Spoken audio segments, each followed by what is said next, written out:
In this video, we'll demonstrate how to set up your Starlink kit. Your kit includes everything you need to connect to the internet. To optimize your internet connection, your Starlink requires a clear view of the sky free from obstructions. Here's an example of a bad location. These trees are hiding the Starlink's field of view.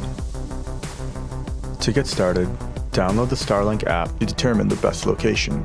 You can do this by checking for obstructions using the app's built-in tool. Once you've discovered the optimal location for your Starlink, connect the correct end of the Starlink cable into the mast. Once connected, position the Starlink in the base. To power up the Starlink in the router, connect the power cable into the larger rectangular port and the Starlink cable into the smaller circular port.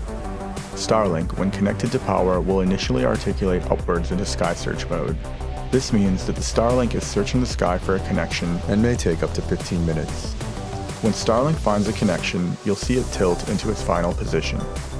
After setting up your network, you can use the app to check the status of your connection, view statistics, and visit support.